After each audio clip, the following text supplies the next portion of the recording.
Anda kembali bersama kami dalam IDX Second Session Closing dan pemirsa sudah banyak pertanyaan yang masuk melalui WhatsApp interaktif kami. Nanti kita akan coba ulas satu persatu dan langsung saja kita lanjutkan diskusi kita kali ini bersama dengan investment specialist Mega Capital Indonesia Bapak Lianto Sudarso. Pak Lianto, kembali kita lanjutkan. Tadi kita berhenti di Java, Pak Lianto. Adakah kemudian saran atau rekomendasi yang bisa diberikan untuk saham satu ini?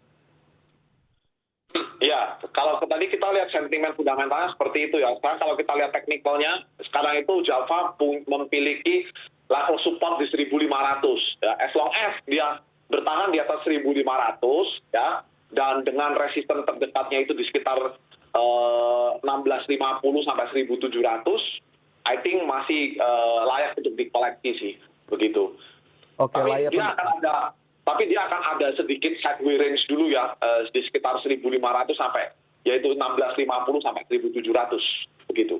Oke, jadi level itu ternyata masih bisa diperhatikan juga, masih menjadi salah satu hal yang mungkin bisa membuat Java menarik di mata Anda, pemirsa, yang mungkin sesuai dengan horizon investasi ya. Sementara dari Java, kompetitor lainnya di sektor yang sama ada Cepin, apakah kemudian cukup menarik juga atau justru berkebalikan, Pak Lianto?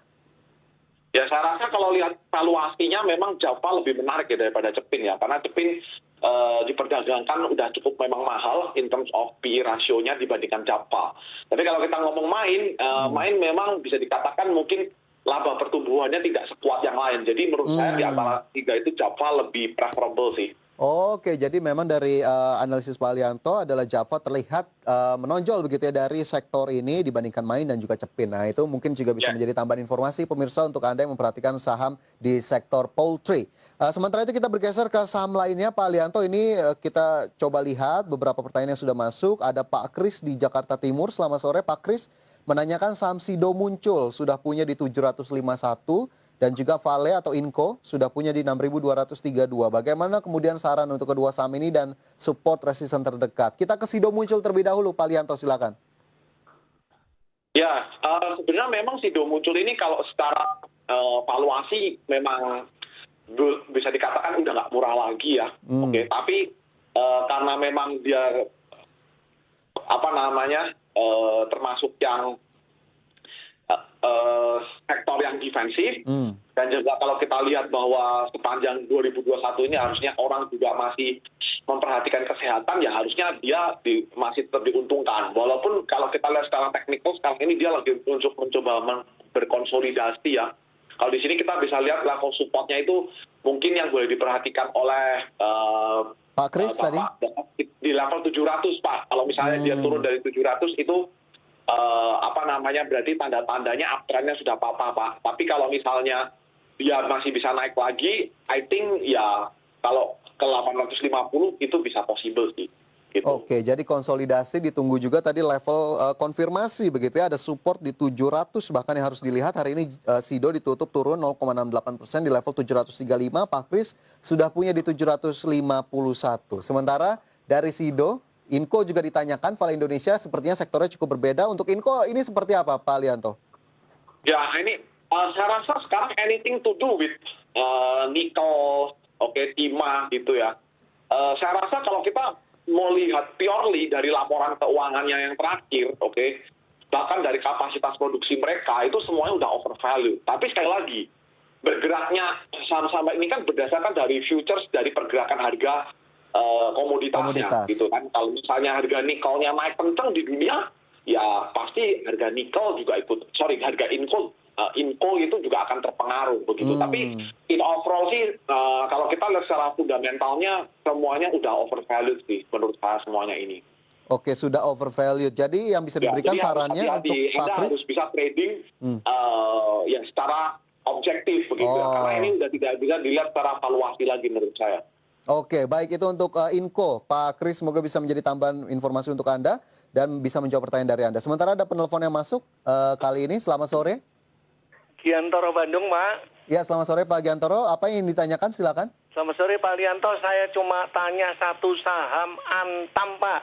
Support resistennya berapa? Karena ini kan ada 2 gugatan baru dari Surabaya nih Pak. Pengaruhnya bagaimana nih Pak dalam waktu dekat ini Pak? Terima Oke, kasih. baik, terima kasih Pak Giantoro untuk pertanyaannya. Pak Alianto, mungkin langsung saja kita bergeser ke pertanyaan Pak Giantoro tadi. Antam yang ditanyakan ini sepertinya tidak habis-habis sentimen yang mendera Antam, termasuk tadi yang ditanyakan kasus atau gugatan yang baru saja kita tahu beritanya cukup menghebohkan. Ini apa yang bisa kita lihat dari Antam, support resisten terdekatnya gimana, dan sarannya mungkin ada yang bisa diberikan Pak Alianto?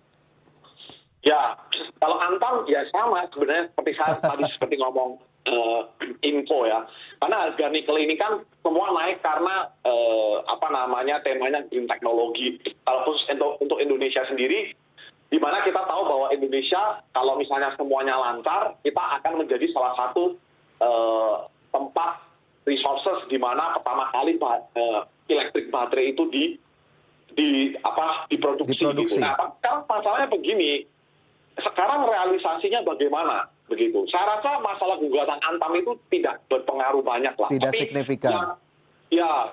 yang lebih berpengaruh tuh sekarang begini, realisasinya. Contoh misalnya kemarin Tesla yang dihadang-hadang akan ke Indonesia gitu ya. Nah itu apakah benar-benar akan terjadi atau tidak?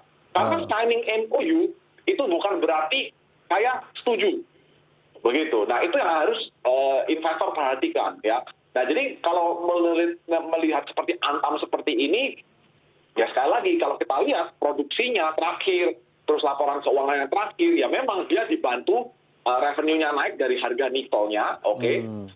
Tapi ya produksinya kan juga tidak bisa terlalu banyak karena masih ada pembatasan sosial, PPKM dan lain sebagainya di lapangan.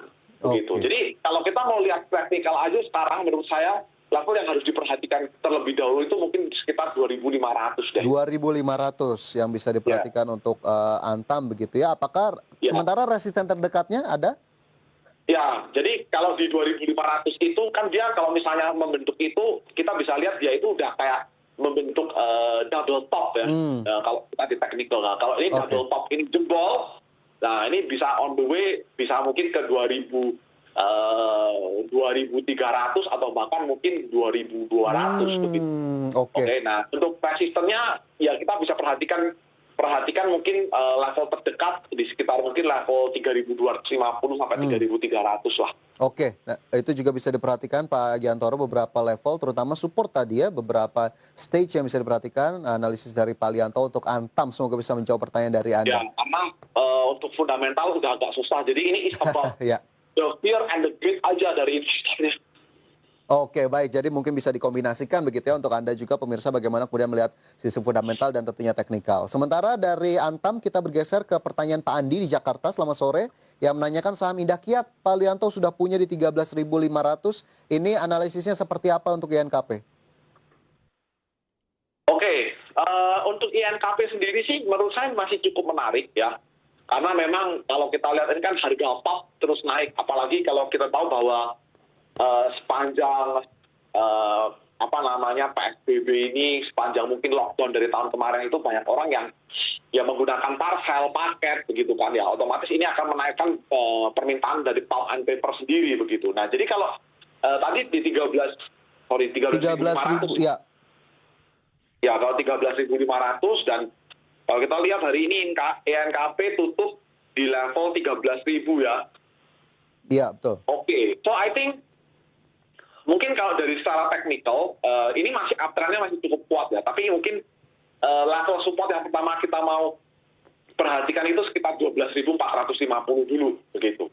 Ya, kalau misalnya dia bisa bertahan di situ, nah dia bisa continue untuk ini sih, bisa continue uptrendnya lagi sih, begitu menurut saya. 12.450 support yang bisa diperhatikan untuk kemudian melihat kembali apakah uptrend akan kembali dilanjutkan karena ternyata harga dari Pak Andi yang sudah punya NKP masih cukup tinggi dibandingkan level di hari ini yang ditutup di level 13.000 atau turun 4,41%. Mungkin bersabar terlebih dahulu Pak Andi sambil memperhatikan pergerakan harganya. Sementara saya bergeser ke pertanyaan berikutnya ini Pak Alianto dari Pak Galih di Jakarta menanyakan saham konstruksi salah satunya Wika. Sudah punya di 2048 kemudian Pegas di 1773. Kita ke Wika terlebih dahulu mungkin Pak Alianto. Untuk Wika seperti apa ini? Ya, kalau kita ngomong tadi masalah nikel-nikelan itu tentang berkaitan dengan sentimen yang masuk ya. Nah, kalau kita ngomong konstruksi ini SWF kan. Ya. Nah, jadi sebenarnya kalau kita ngomongin SWF, memang Wika diuntungkan, tapi memang nggak sebanyak yang lain seperti WSKT atau Adhikarya atau PTPP gitu ya. Secara valuasi, secara PI-nya juga udah cukup mahal, ya udah puluhan kali ya.